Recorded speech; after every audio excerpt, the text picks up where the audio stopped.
పరమాత్మ యొక్క అపారము అనే ఒక గుణాన్ని చెప్తూ మొదటి ముసుగుని తొలగిస్తున్నారు పెరుమాళ్ళు.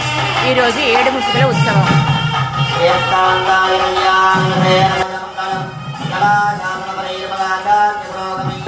తొలగించారు మొట్టమొదటిగా.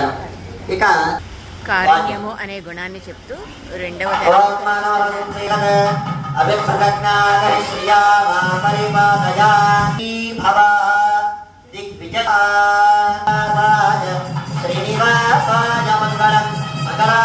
సౌశీల్యం అనే గుణాన్ని చెప్తూ మూడవ తెరని తొలగించారు. వాత్సల్య గుణాన్ని సేవిస్తూ మనం పరమాత్మది మంగళాశాసనం అందుకుంటున్న పరమాత్మ యొక్క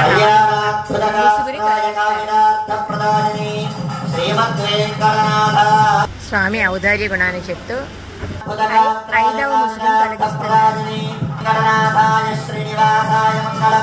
5వ ముసుగును తొలగించారు. స్వామి యొక్క ఐశ్వర్య గుణ వైభవాన్ని చెప్తూ మనకి 6వ ముసుగును తొలగిస్తున్నారు.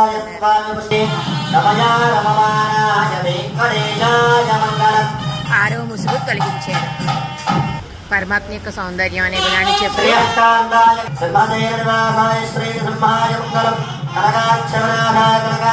7వ తెరని కూడా తొలగించారు. 7వ ముసుగుని కూడా తొలగించారు.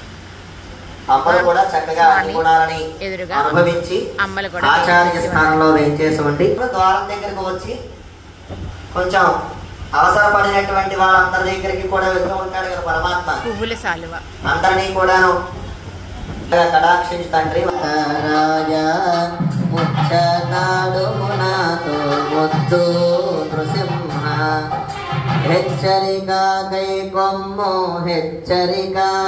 కొమ్ము ఏకాంత రాజ ముచ్చటాడుమునాతో ముద్దు నృసింహ నవమోహన కళాహన దివిజావన తేజ హరితేజ గోవింద రాజా ముచ్చ